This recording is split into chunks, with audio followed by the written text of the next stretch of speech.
Course Overview.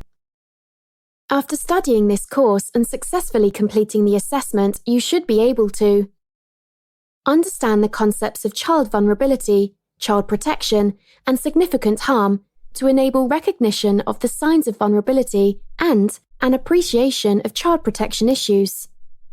Define abuse and bullying and be aware of the signs and symptoms that indicate these main forms of abuse. Examine the law surrounding the protection of children and identify an individual's role and responsibilities in relation to disclosure. There are many children and young people in society who are at the risk of danger. They are at risk of harm from others due to their inability to protect themselves. Children interact with adults in a wide range of settings and organizations. There are millions of children who live, work, and play in environments where adults provide and facilitate education, leisure, support, and care. The term environment includes a wide range of familiar institutions, including schools, colleges, hospitals, care homes, youth groups such as the Scouts, Brownies, and of course the family home. A wide range of agencies deliver education, care, and leisure services to children, and there is a legal requirement on all such agencies to protect the children for which they have responsibility. Examples of some of the types of agencies are recreational settings, sports clubs, football, cricket, rugby, athletics, swimming, etc., youth clubs, church groups, youth organisations such as the Scouts, Brownies, Guides, and Boys Brigade, health and social care settings, hospitals, registered children's homes, foster homes, educational settings, nurseries, preschools and Montessoris, primary, junior, secondary and colleges, breakfast, after-school and holiday clubs, summer and residential camps. It is hoped that by raising awareness through programs of study such as this, the effects of harm and abuse can be minimized. Child abuse is illegal and is thought to be more widespread than previously acknowledged. What must be carefully noted is that no matter whether abuse is deliberate or non-deliberate, the effects on the abused are the same. Course objectives: vulnerability and protection. Explain the concepts of protection, vulnerability, and significant harm in relation to children. Identify the responsibility of individuals in protecting children. Recognizing abuse. Define abuse and identify the indicators and related examples of physical and emotional abuse. Identify the indicators and related examples of sexual abuse, neglect, and bullying. Child protection procedures. Explain the nature of child protection law and the related processes for managing disclosure. Apply a range of knowledge and understanding to solve practical child abuse situations. The designated officer. Choosing a designated safeguarding officer. It is recommended that at least one person in your organization is a designated safeguarding officer. This person will take the lead on safeguarding for your organization. Nominating someone to undertake the role may be the first task your group should consider.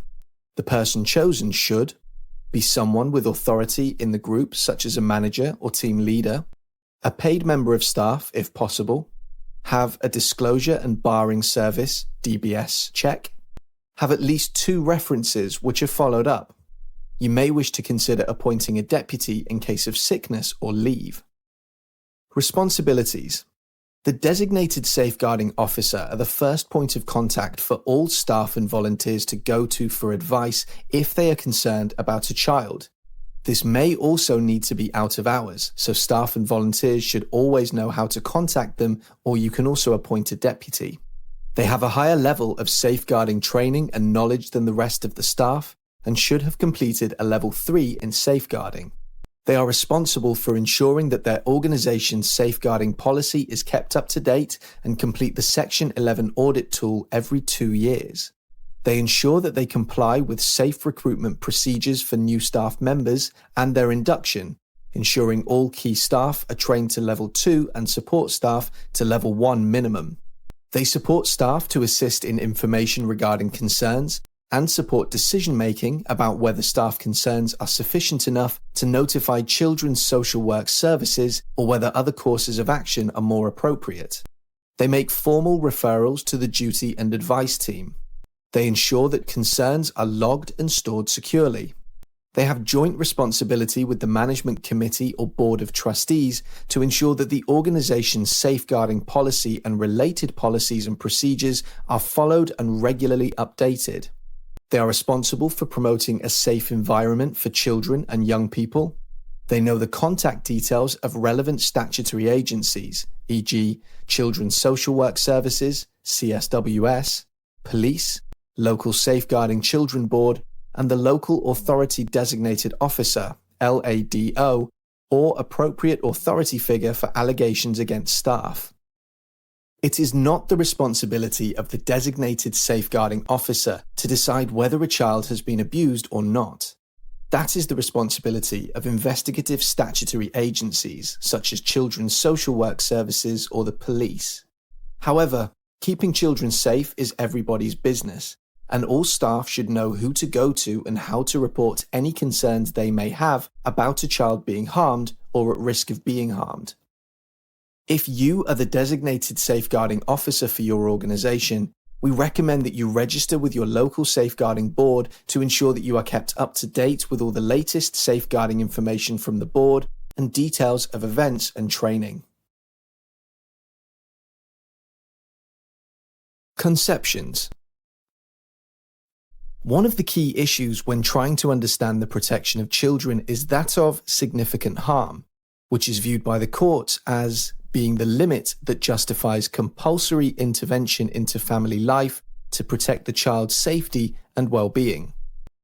There are no defined criteria in which to judge significant harm. It is judged upon a range of factors, including the severity of the ill treatment, degree and extent of physical harm, duration and frequency of abuse and neglect, extent of premeditation, degree of threat and coercion, presence of sexual abuse. Sometimes a single traumatic event may account to significant harm, such as a violent assault, suffocation, or poisoning. More often, significant harm is a collection of significant events, both acute and long-standing, which can interrupt, change, or damage the child's physical and psychological development. To understand and establish whether significant harm has or is likely to occur, it is necessary to consider the child's individual needs, emotional, educational, and behavioral, the parenting ability of the carer, providing support and guidance, setting boundaries, and providing stability, the family and environmental factors, housing, employment, income, and community resources, the nature of the harm, ill treatment, or the inability to provide adequate care. It is important to recognize that significant harm may be caused by acts of both omission and of commission, an adult or a child or a young person, a stranger or somebody in a position of trust.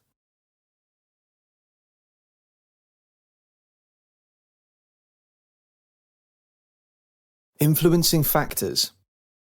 Many factors increase the vulnerability of children. These factors vary with the age of the child, the setting within which the interaction and the awareness of the adult concerned. Increased vulnerability may not be due to an adult's deliberate actions, but may be because of a lack of awareness of the adult concerned. The fact that vulnerability is increased, however, is the key factor, irrespective of whether this is deliberate or due to a lack of awareness. Whether the actions that increase vulnerability are deliberate or not makes no difference to the unpleasant effects they have on the child. There are many factors that affect children and thus increase their vulnerability. Below are some examples. Isolation, not knowing who to go to for help and support, communication difficulties, learning difficulties, disability, poor support, limited education and life experience, dependency on others for basic care. In addition, there are factors that influence adults. These in turn can increase a child's vulnerability.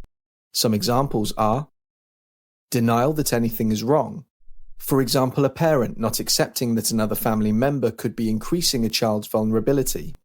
Ignorance of signs that would indicate a child's increased vulnerability.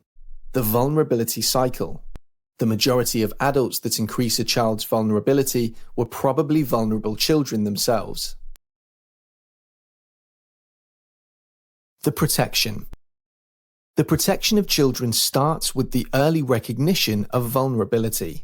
It is important to remember that all vulnerable children need to be protected from harm.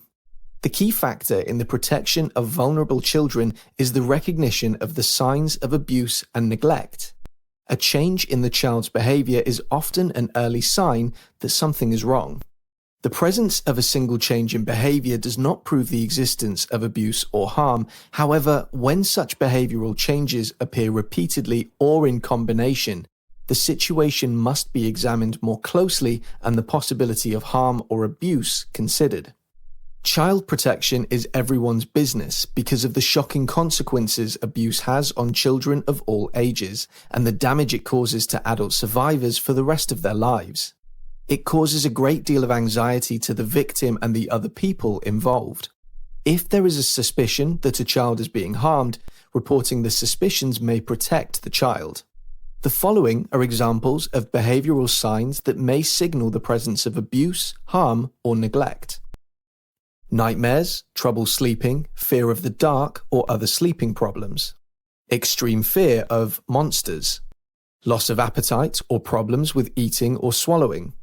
Sudden mood swings, rage, fear, anger, or withdrawal. Fear of certain people, e.g., a child may not want to be left alone with a babysitter, a friend, a relative, or some other child or adult. Or a child who is usually talkative and cheery may become quiet and distant when around a certain person. Sexual activities with toys or other children, such as simulating sex with dolls or asking other children, siblings, to behave sexually. New words for private body parts. Refusing to talk about a secret she has with an adult or older child. Talking about a new, older friend. Suddenly having money. Self-harming, such as cutting or burning. There are other forms of behavior that also require vigilance.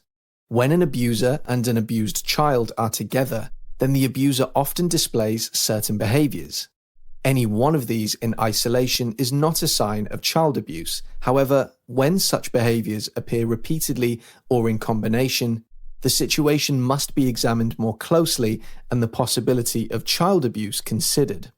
Often, an adult or older child who is abusing a child will rarely leave the child alone in the presence of other adults, refuse to allow a child to set any of his or her own limits, insist on hugging, touching, kissing, tickling, wrestling with, or holding a child even when the child does not want this affection, manage to get time alone or insist on time alone with a child with no interruptions, spend most of her spare time with children and have little interest in spending time with someone of their own age, regularly offers to babysit many different children without payment or to take children on overnight outings alone, buy the child expensive gifts or give money for no apparent reason, frequently walk into the bathroom without knocking or asking first, allow the child to consistently get away with inappropriate behavior.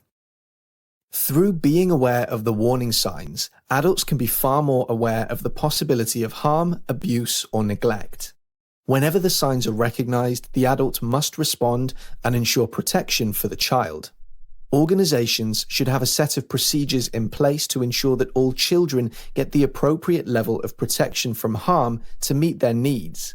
Much depends on the type of organization. However, some of the more important procedures are child protection policies, recruitment and selection of staff, volunteers, training and development to raise awareness or statutory training, investigation procedures, what to do in the event of an allegation of abuse, reporting and recording incidents. Any organization that cares for the well-being of children must have in place a policy which sets out how the organization will ensure the protection of children in its care. The policy should apply to all staff and volunteers working within the organization. A good policy should cover at least the 5 main elements of safe recruitment, checking the suitability of staff and volunteers to work with children through making a check with the Disclosure Barring Service, DBS, raising awareness of child protection issues through staff or volunteer child protection training, procedures for identifying and reporting cases or suspected cases of abuse, supporting children who have been abused, establishing a safe environment for children. Defining child abuse. It is very difficult, when researching what has been written, to find a single definition of child abuse, which fully explains its breadth and depth. Below is a definition that has been formulated from a number of sources and brings together a range of ideas relating to the abuse of children. The abuse of children occurs when there is deliberate or non-deliberate mistreatment, or when the actions, either direct or indirect, of an individual or organisation fail to protect children from significant harm, or adversely affects their physical, psychological, and emotional development or well-being. Abuse can occur in any child, adult, or child-child relationship and can be targeted at one or more children. Where there is a relationship between a child and an adult, there is usually a dependence of the child on the adult, which places the adult in a position of power over the child. If that adult wishes to abuse this imbalance of power in the relationship for anything other than educational or developmental reasons, then this can readily lead to abuse. It is extremely serious if somebody in the position of power or authority in any setting or capacity carries out abuse. It is totally unacceptable for individuals to use their position of power to undermine and abuse children. Abuse is just as serious whether occurring due to ignorance or as a deliberate act. In either case, the impact on the child is the same. The range of adults that carry out child abuse is vast. In fact, it is probably limitless. Some examples of the kind of people who are in a position where they can carry out child abuse are a carer, partner, relative, friend and volunteer, e.g., youth group leader or sports coach, employee, teacher and parent. A couple of very well documented and common features of child abuse are that the majority of child abuse takes place in the home by other family members. Child abusers are often individuals who are themselves abused as children. The hidden face. One of the biggest problems in determining the presence of child abuse is the fact much of it goes unnoticed and/or unreported. This can be for a number of reasons, some of which are: children rarely report abuse themselves, as from their perspective, what the adult subjects them to is normal. This is due to the fact that children often have little or no life experience with which to compare the behaviour, and thus understand its inappropriateness. It is only once they grow up, they realise that certain behaviour towards them was wrong. Abuse rarely happens in the open and is, therefore, unseen. It is often delivered under a veil of secrecy, with the child encouraged and even forced to accept and continue the secrecy. Third parties will often not accept that abuse is taking place. On occasions, even if a child reports abuse by a family member to another family member, there is usually a reluctance to believe the child and accept that abuse could possibly be taking place. It can be very difficult to detect the signs of an abused child. A good indicator, however, are the warning signs that an abuser gives away through inappropriate behaviour. Being aware of this kind of behaviour can help in recognising a child that may be at risk.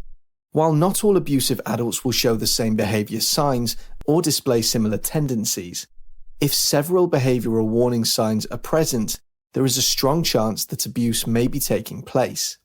In general, the more signs that are present, the greater the likelihood of violence or harm. In some cases, an abusive adult will demonstrate only a couple of behavioural warning signs that can be recognised, but these signs are often very exaggerated. For example, being excessively jealous over silly things. Often, an abuser will try to explain his/her behaviour as an indication of his/her love and concern. In this unit, we are looking at types and forms of abuse. Let's take a look at some of the facts we know about. Children are at the greatest risk of abuse. Abuse is physically, psychologically, and emotionally damaging to a child. Child abuse is illegal. Child abuse follows different patterns. Child abuse is usually carried out by adults but can also be due to the actions of other children. Organizations have a key role to play in protecting children from abuse. Adults who abuse children were often victims of child abuse themselves. Already we have examined and defined abuse. However, abuse takes on many different forms. To effectively recognize abuse, it is important to have a detailed understanding of the forms abuse can take. Let us now look in more detail at the various types of abuse. Every day, there are children who are hungry, neglected, sexually exploited, unloved and fearful. Children have the right to a safe, loving and nurturing environment. There are 4 main types of child abuse, namely physical abuse, psychological abuse, sexual abuse, and neglect. Any of these forms of abuse put at risk a child's survival, safety, self-esteem, growth, and development. A child may display the signs as indicated shortly. However, this is not conclusive evidence that abuse is taking place. It is important to be aware of the indicators, behavioral changes, and the presence of these signs in clusters and not just the presence of one single indicator. We will examine each of these 4 forms of abuse in more detail through exploring a definition, some examples of the kind of actions involved, some behavioral indicators which might suggest that this form of abuse is happening, some physical indicators which might suggest that this form of abuse is happening.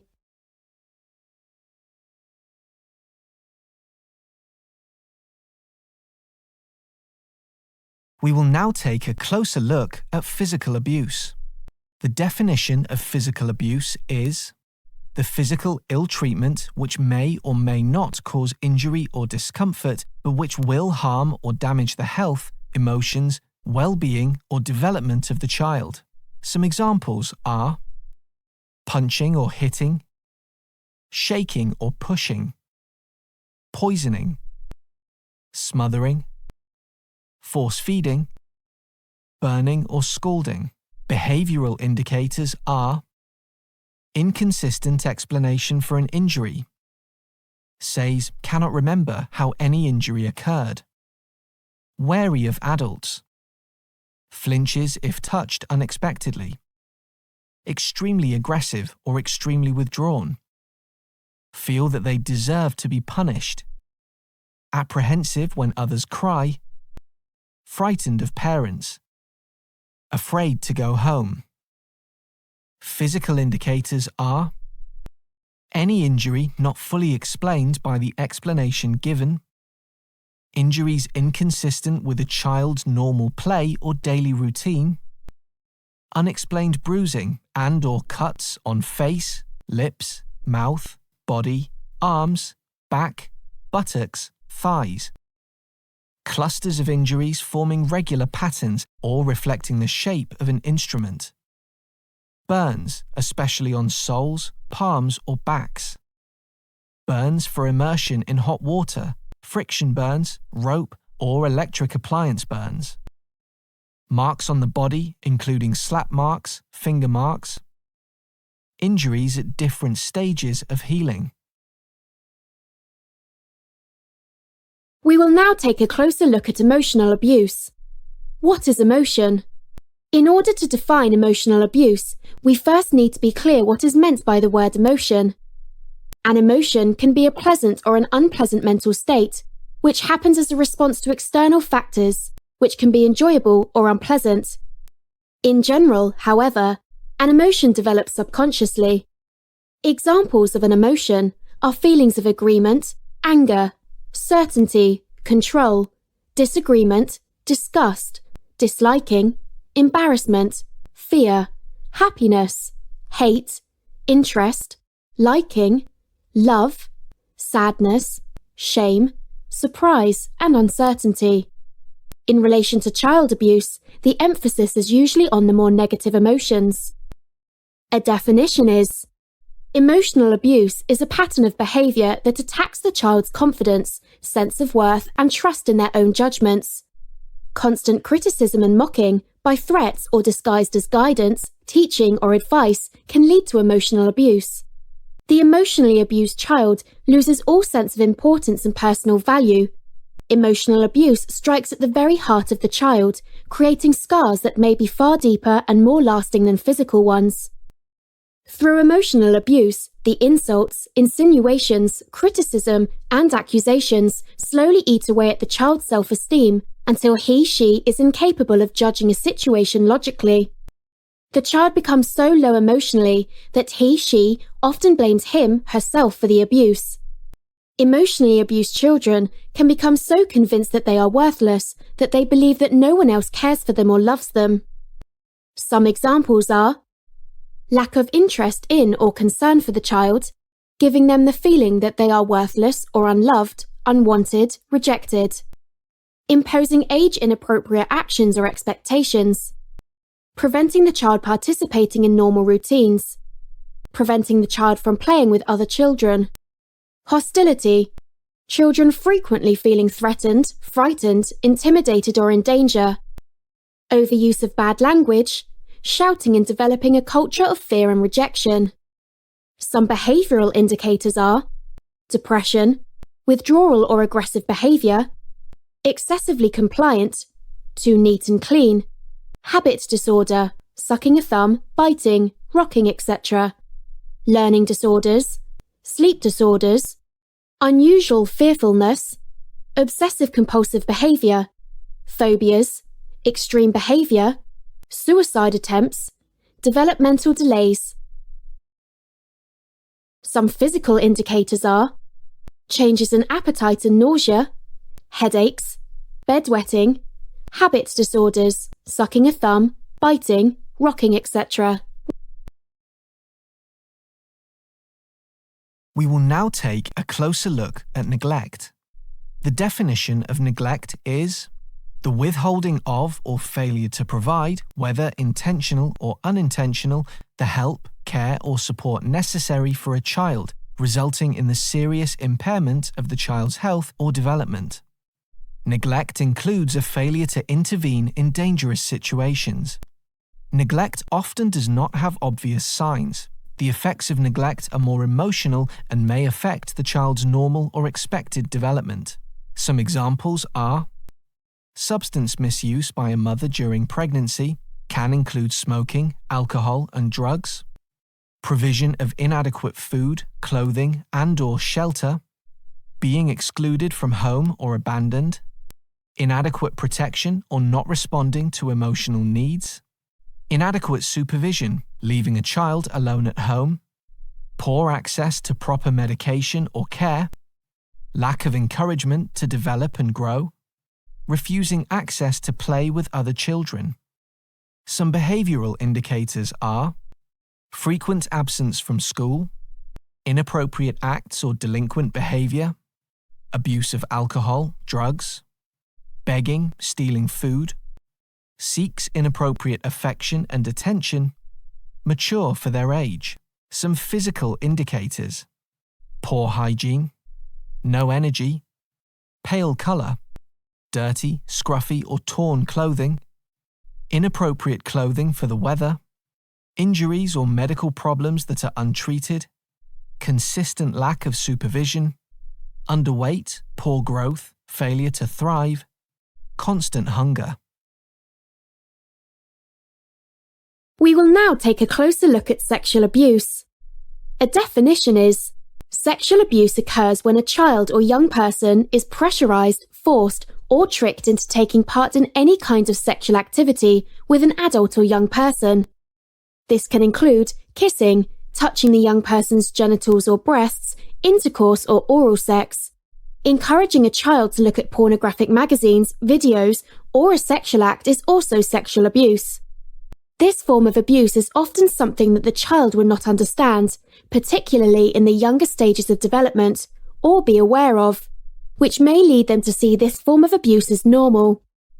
It is more often someone who is known to the child that inflicts this form of abuse as opposed to a stranger.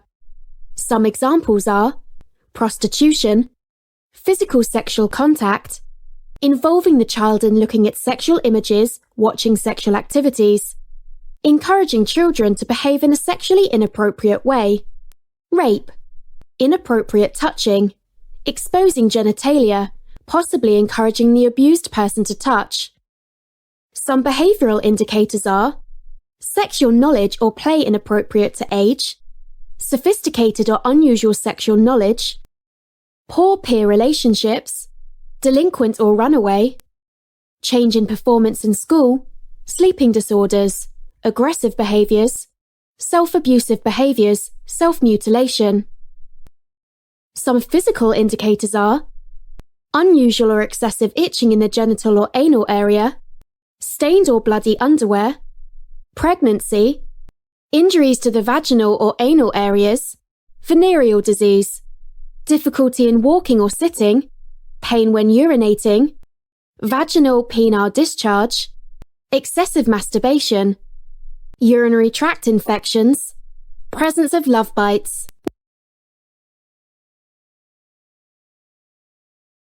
We shall now take a closer look at bullying.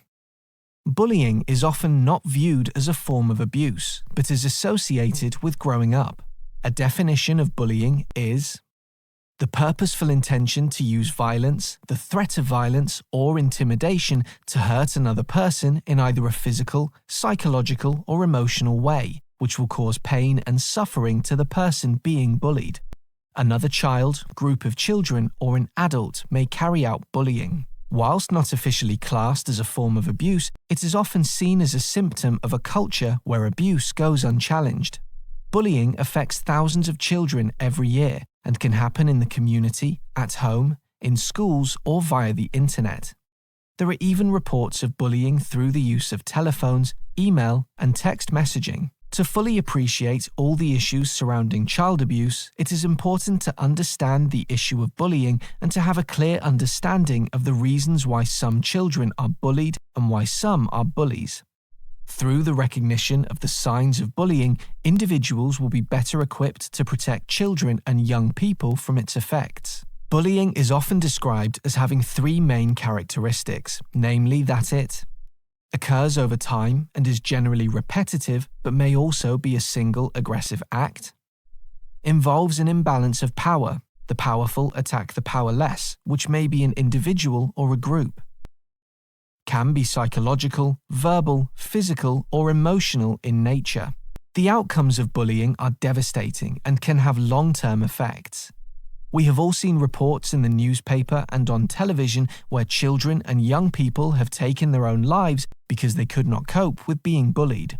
Some examples of the scope of bullying are being called names, physically hurt, isolated, robbed of money and possessions, ignored, attacked. Some excuses for carrying out bullying include race, physical traits such as height, weight, hair color, poor eyesight, learning or physical disability, gender, sexuality. Children are unlikely to report the fact that they are being bullied. Some signs of bullying are listed here. This list is not exhaustive, but should give some insight as to what to look out for.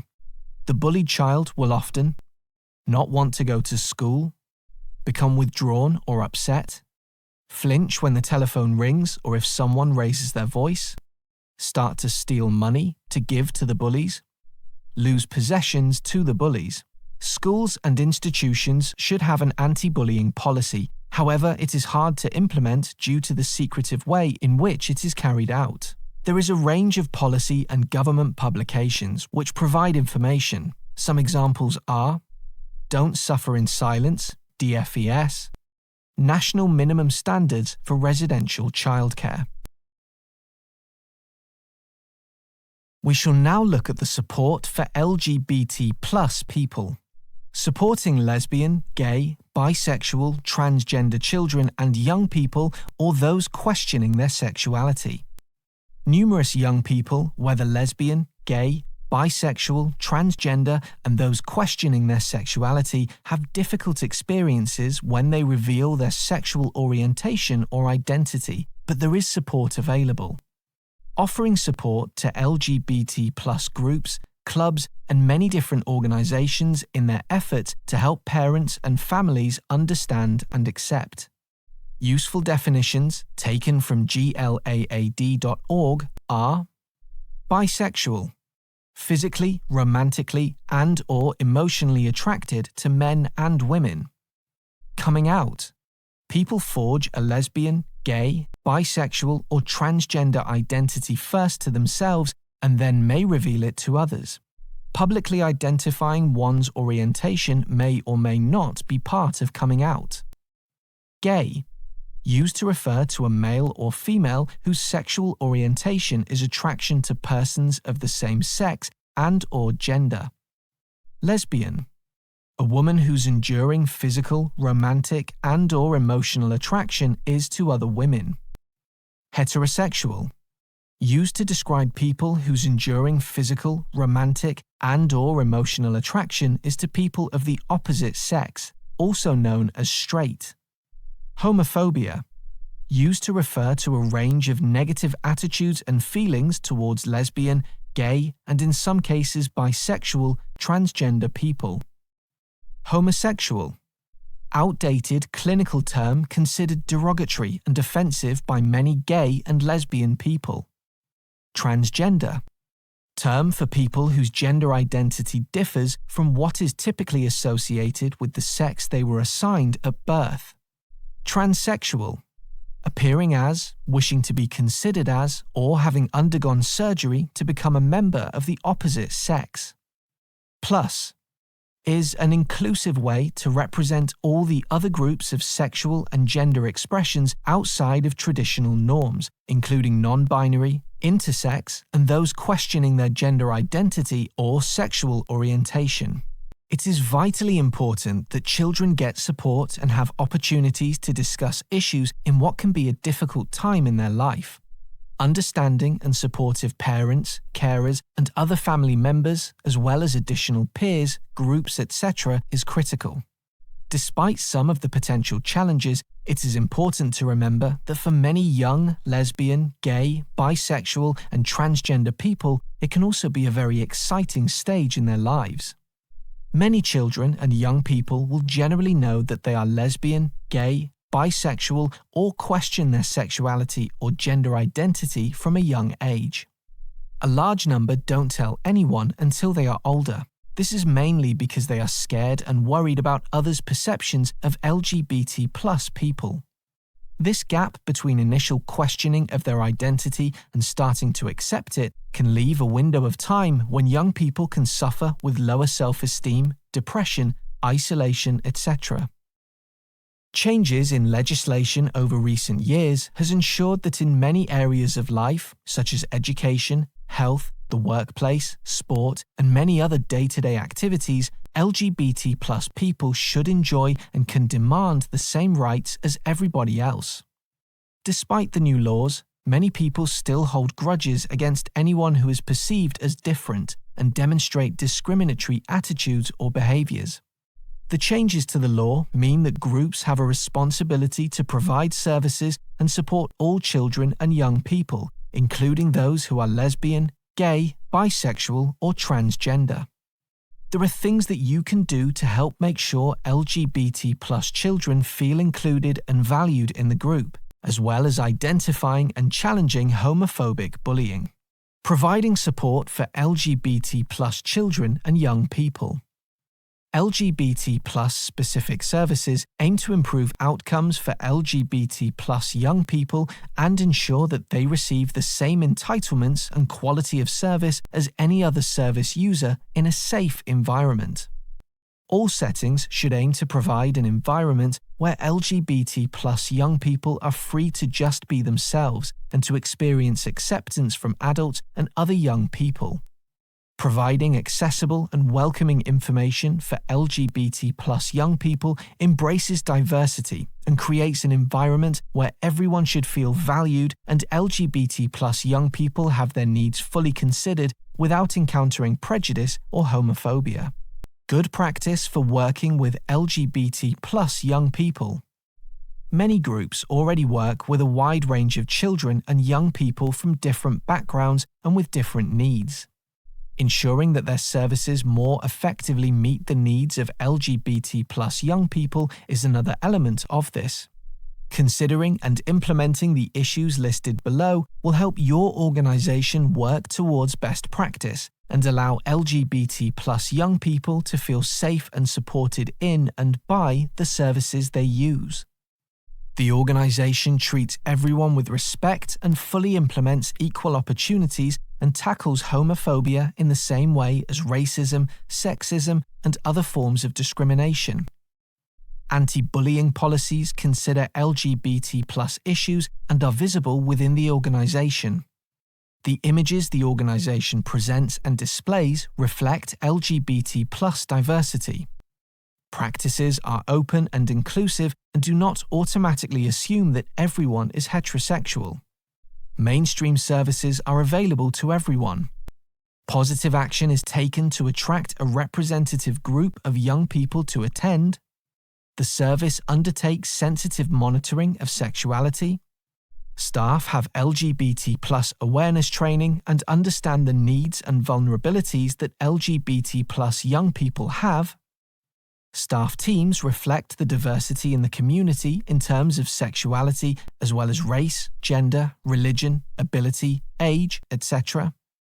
There is knowledge within the organization about the range of LGBT plus facilities and resources available, both nationally and in the local community. Helping parents and carers. Children and young people who are LGBT plus are more likely to be happy and positive about their sexual orientation or identity if their parents or carers are there to support and understand their situation. Not every LGBT plus young person will want their parents to know about their sexual orientation or identity, and this will need to be managed carefully. When a young person begins to question their identity or comes out, it can sometimes be a difficult time for parents, carers, and/or other family members. It is important to try and offer them support and signpost them onto other groups as and when required. Most parents are only concerned for the child's well-being and would find it difficult to think about their family member being bullied about their sexual orientation or identity. Parents may be worried what impact this bullying will have on their child and their future life. Some carers struggle with the issues raised either due to their own beliefs, values, or ignorance, and it is important to try and maintain a balanced position when discussing the topic with them. Providing them with advice or information can be helpful. Where LGBT plus young people experience a difficult relationship with their parents as a result of coming out, other adults or agencies that will offer support and listen to your needs could include other family members, GPs, local council services, youth workers, teachers, specific LGBT plus services, helplines, clubs, etc., Childline. The Government Equalities Office released an action plan on the 4th of July 2019 titled LGBT Action Plan Annual Progress Report 2018-2019. This can be found on the www.gov.uk website, search LGBT Action Plan.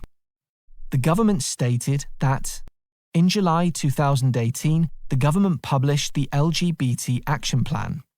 The 4-year plan contained more than 75 commitments aimed at improving the lives of lesbian, gay, bisexual and transgender LGBT people. It was created in response to the findings of the National LGBT Survey, which we conducted in 2017 and was the largest domestic survey of LGBT people ever undertaken. The government also stated, "We said we would enable Parliament to play a full role in helping to advance LGBT equality as part of the action plan. The first annual report to the Women and Equality Select Committee on our progress is part of fulfilling that commitment." Female genital mutilation, FGM. Female genital mutilation, FGM, is a procedure where the female genitals are deliberately cut, injured, or changed, but where there's no medical reason for this to be done. It's also known as female circumcision or cutting, and by other terms. FGM is usually carried out on young girls between infancy and the age of 15, most commonly before puberty starts. It is illegal in the UK and is child abuse. It's very painful and can seriously harm the health of women and girls. It can also cause long-term problems with sex, childbirth, and mental health. Help and support is available if you've had FGM or you're worried that someone may be at risk. Forms of FGM. There are 4 main types of FGM. Type 1, clitoridectomy, removing part or all of the clitoris. Type 2, excision, removing part or all of the clitoris and the inner labia, lips that surround the vagina, with or without removal of the labia majora, larger outer lips. Type 3, infibulation, narrowing of the vaginal opening by creating a seal formed by cutting and repositioning the labia. Other harmful procedures to the female genitals, including pricking, piercing, cutting, scraping or burning the area. FGM is often performed by traditional circumcisers or cutters who do not have any medical training. However, in some countries it may be done by a medical professional. Anesthetics and antiseptics aren't generally used, and FGM is often carried out using knives, scissors, scalpels, pieces of glass or razor blades. FGM often happens against a girl's will, without her consent, and girls may have to be forcibly restrained. Effects of FGM. There are no health benefits to FGM, and it can cause serious harm, including constant pain and/or difficulty having sex, repeated infections, which can lead to infertility, bleeding, cysts and abscesses, problems passing urine or incontinence, depression, flashbacks and self-harm, problems during labour and childbirth, which can be life-threatening for mother and baby. Some girls die from blood loss or infection as a direct result of the procedure. FGM and sex. FGM can make it difficult and painful to have sex. It can also result in reduced sexual desire and a lack of pleasurable sensation. Talk to your GP or another healthcare professional if you have sexual problems that you feel may be due to FGM, as they can refer you to a special therapist who can help. In some cases, a surgical procedure called a de-infibulation may be recommended, which can alleviate and improve some symptoms. FGM and pregnancy. Some women with FGM may find it difficult to become pregnant, and those who do conceive can have problems in childbirth. If you're expecting a baby, your midwife should ask you at your antenatal appointment if you've had FGM. It's important to tell your midwife if you think this has happened to you, so they can arrange appropriate care for you and your baby. FGM and mental health. FGM can be an extremely traumatic experience that can cause emotional difficulties throughout life, including depression, anxiety, flashbacks to the time of the cutting, nightmares and other sleep problems. In some cases, women may not remember having the FGM at all, especially if it was performed when they were an infant. Talk to your GP or another healthcare professional if you're experiencing emotional or mental health problems that may be a result of FGM. Help and support is available. Treatment for FGM, de-infibulation. Surgery can be performed to open up the vagina if necessary. This is called de-infibulation. It's sometimes known as a reversal, although this name is misleading as the procedure doesn't replace any removed tissue and will not undo the damage caused. However, it can help many problems caused by FGM. Surgery may be recommended for women who are unable to have sex or have difficulty passing urine as a result of FGM, pregnant women at risk of problems during labour or delivery as a result of FGM. De-infibulation should be carried out before getting pregnant, if possible. It can be done in pregnancy or labour if necessary, but ideally should be done before the last 2 months of pregnancy. The surgery involves making a cut, incision, to open the scar tissue over the entrance to the vagina. It's usually performed under local anaesthetic in a clinic, and you won't normally need to stay overnight. A small number of women need either a general anaesthetic or spinal anaesthetic, injection in the back, which may involve a short stay in hospital. Getting help and support. All women and girls have the right to control what happens to their bodies and the right to say no to FGM. Help is available if you've had FGM or you're worried that you or someone you know is at risk. If someone is in immediate danger, contact the police immediately by dialing 999. If you're concerned that someone may be at risk, contact the NSPCC helpline on 0800 028 3550. If you're under pressure to have FGM performed on your daughter, ask your GP, health visitor, or other healthcare professional for help, or contact the NSPCC helpline. If you've had FGM, you can get help from a specialist NHS gynaecologist or FGM service. Ask your GP, midwife, or any other healthcare professional about services in your area. If you're a health professional caring for a patient under 18 who has undergone FGM, you have professional responsibilities to safeguard and protect her. Guidance and resources about FGM for healthcare staff are available on the gov.uk website. FGM is carried out for various cultural, religious and social reasons within families and communities in the mistaken belief that it will benefit the girl in some way. For example, as a preparation for marriage or to preserve her virginity. However, there are no acceptable reasons that justify FGM. It's a harmful practice that isn't required by any religion, and there are no religious texts that say it should be done. There are no health benefits of FGM. FGM usually happens to girls whose mothers, grandmothers, or extended female family members have had FGM themselves, or if their father comes from a community where it's carried out. Where FGM is carried out. Girls are sometimes taken abroad for FGM, but they may not be aware that this is the reason for their travel. Girls are more at risk of FGM being carried out during the summer holidays, as this allows more time for them to heal before they return to school. If you think there's a risk of this happening to you, you can download the statement opposing FGM and take it with you on holiday to show your family. Communities that perform FGM are found in many parts of Africa, the Middle East and Asia. Girls who are born in the UK or are resident here but whose families originate from an FGM practicing community are at greater risk of FGM happening to them. Communities at particular risk of FGM in the UK originate from Egypt, Eritrea, Ethiopia, Gambia, Guinea, Indonesia, Ivory Coast, Kenya, Liberia, Malaysia, Mali, Nigeria, Sierra Leone, Somalia, Sudan, and Yemen. The law and FGM. FGM is illegal in the UK. It is an offence to perform FGM, including taking a child abroad for FGM, help a girl perform FGM on herself in or outside the UK, help anyone perform FGM in the UK, help anyone perform FGM outside the UK on a UK national or resident, fail to protect a girl for whom you are responsible from FGM. Anyone who performs FGM can face up to 14 years in prison.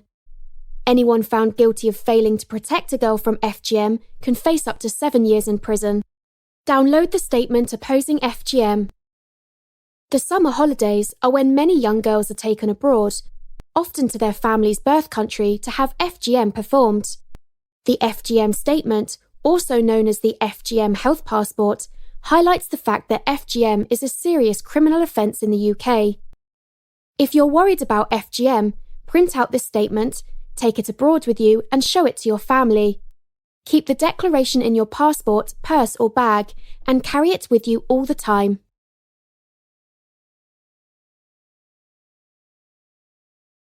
What is forced marriage? You have the right to choose who you marry, when you marry, or if you marry at all. Forced marriage is when you face physical pressure to marry, for example, threats, physical violence or sexual violence, or emotional and psychological pressure, e.g., if you're made to feel like you're bringing shame on your family. Forced marriage offences. Forced marriage is illegal in England and Wales. This includes taking someone overseas to force them to marry, whether or not the forced marriage takes place. Marrying someone who lacks the mental capacity to consent to the marriage, whether they're pressured to or not. Forcing someone to marry can result in a sentence of up to 7 years in prison. Forced marriage protection orders. You can ask the court for a forced marriage protection order. Each order is unique and is designed to protect you according to your individual circumstances. For example, the court may order someone to hand over your passport or reveal where you are. In an emergency, an order can be made to protect you immediately. Disobeying a forced marriage protection order can result in a sentence of up to 5 years in prison. Forced marriage abroad.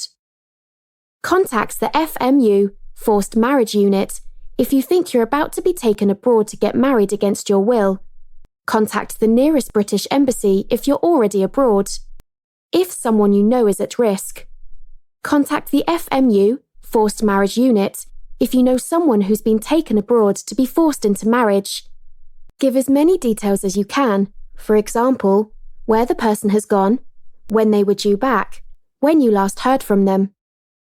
The FMU will contact the relevant embassy. If they're a British national, the embassy will try to contact the person and help them get back to the UK if that's what they want. Support of victims in Scotland. You can download the handbook about being a survivor of forced marriage and receive further support by visiting www.mygov.scot.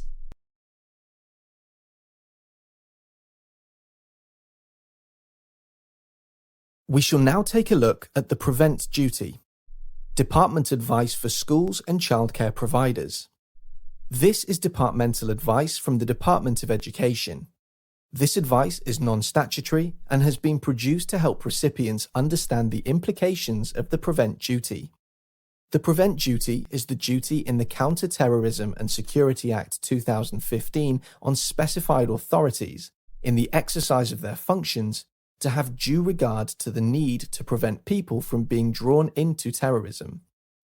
The advice is for governing bodies, school leaders and school staff in maintained schools, including nursery schools, non-maintained special schools, proprietors of independent schools, including academies and free schools, alternative provision academies, and 16 to 19 academies, management committees and staff in pupil referral units, proprietors and managers and staff in registered childcare settings. It will be of particular interest to safeguarding lead and designated officers. Main points. The main points of the advice are to explain what the Prevent Duty means for schools and childcare providers, make clear what schools and childcare providers should do to demonstrate compliance with the duty, inform schools and childcare providers about other sources of information, advice and support. Introduction. From the 1st of July 2015, all schools, registered early years childcare providers and registered later years childcare providers, referred to in this advice as childcare providers, are subject to the duty under Section 26 of the Counter-Terrorism and Security Act 2015 in the exercise of their functions to have due regard to the need to prevent people from being drawn into terrorism. The duty is known as the Prevent Duty. It applies to a wide range of public-facing bodies. Bodies to which the duty applies must have regard to the statutory guidance. This advice complements the statutory guidance and refers to other relevant guidance and advice. It is intended to help schools and childcare providers think about what they can do to protect children from the risk of radicalization and suggests how they can access support to do this. It reflects actions that many schools and childcare providers will already be taking to protect children from this risk. The Prevent Duty covers risk assessment, working in partnership, staff training, IT policies, building children's resilience to radicalization, what you can do if you have a concern.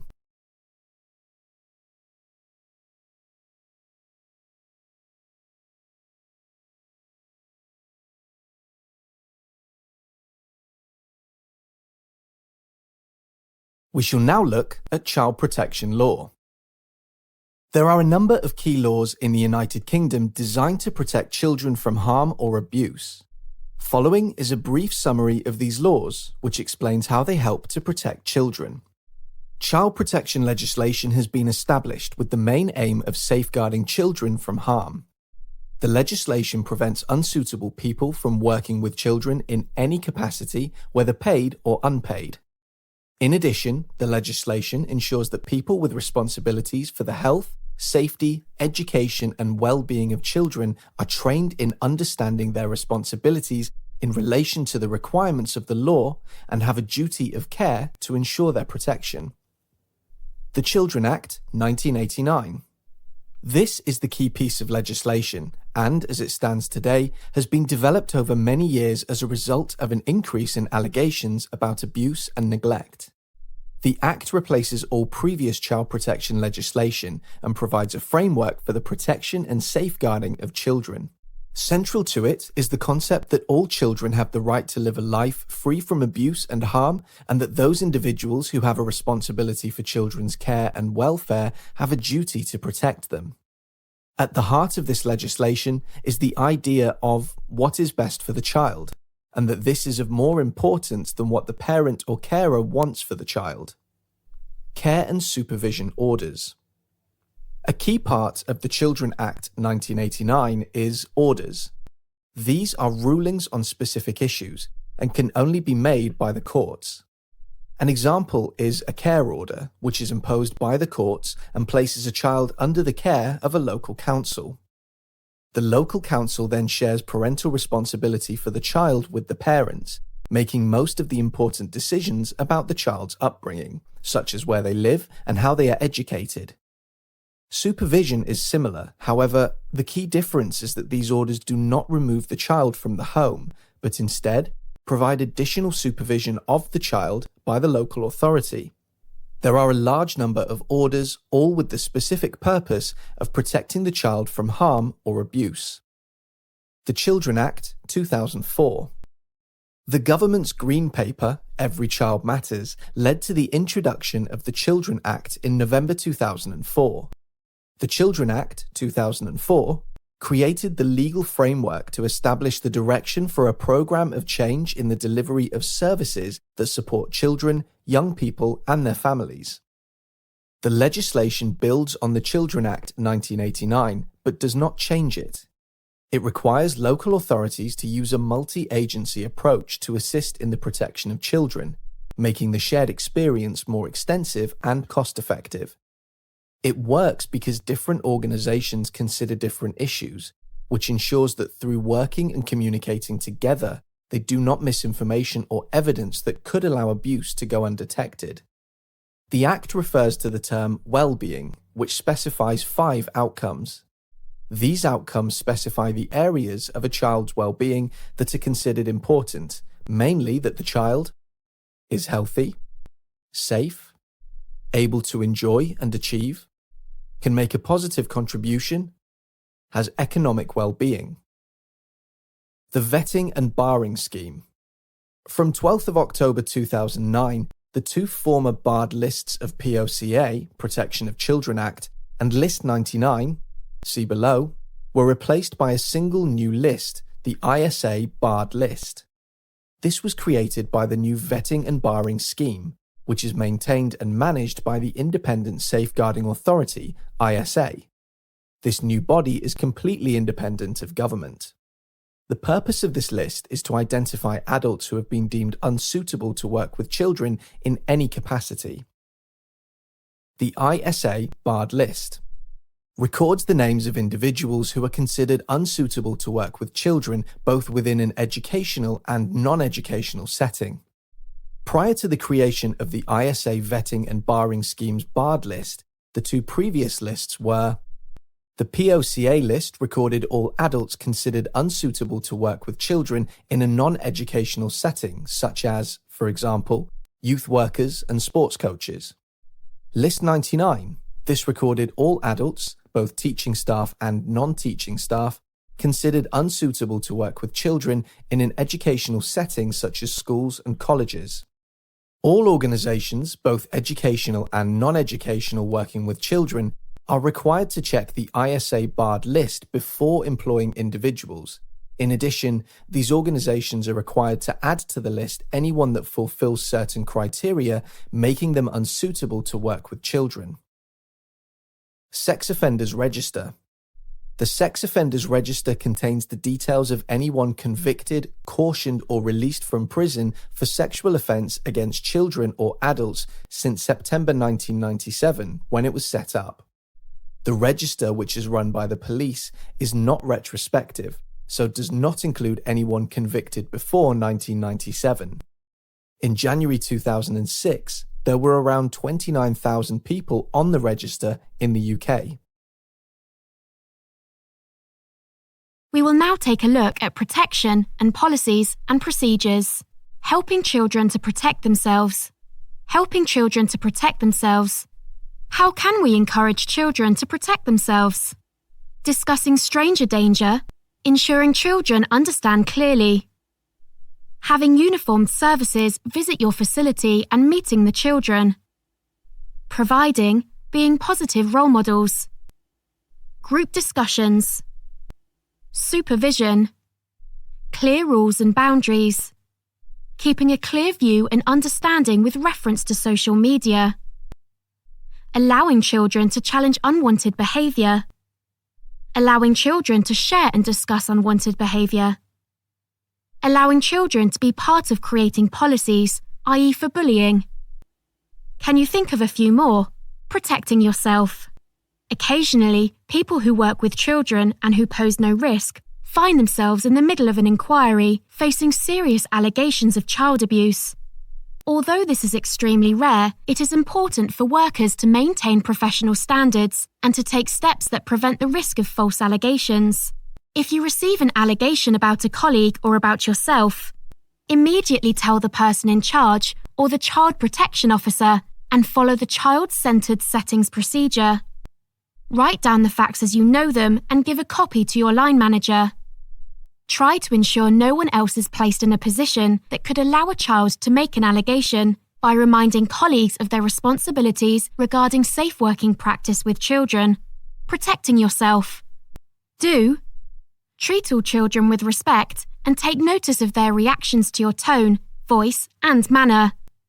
Conduct yourself in a manner which is friendly and professional. Always remain in good view of colleagues and other children while in contact with children. Let colleagues know where you are going if you leave the area. Remember, touching is okay, provided it is non-intrusive, appropriate to the child's age and needs, and does not offend the child or bystanders. Always seek consent from parents before taking photographs of children for any reason. Make sure that any allegations or suspicions are recorded and acted upon. All paid and voluntary staff coming into contact with children must be vetted by proving their identity and address, collecting references from suitable referees, and completing a DBS check. Protecting yourself. Do not. Spend time with a child out of eyeshot of other children and colleagues. Develop a relationship with a child outside of working hours.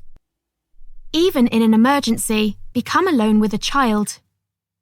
Agree to take a child home or give a child a lift in your car, unless accompanied and in an emergency.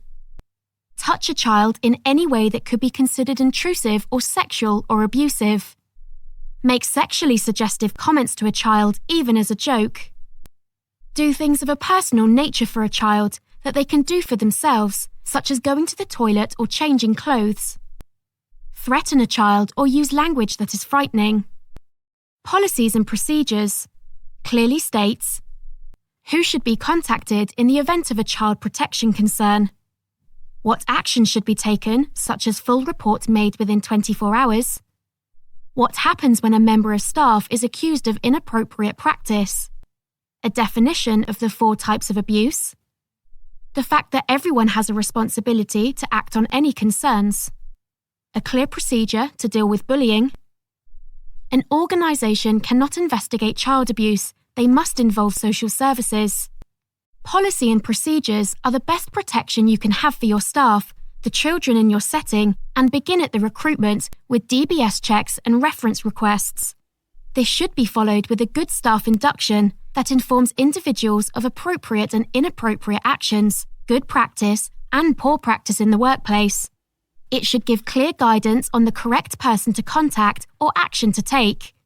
Understand your own safeguarding policy. Observe, record, and report. Further information can be found at NSPCC.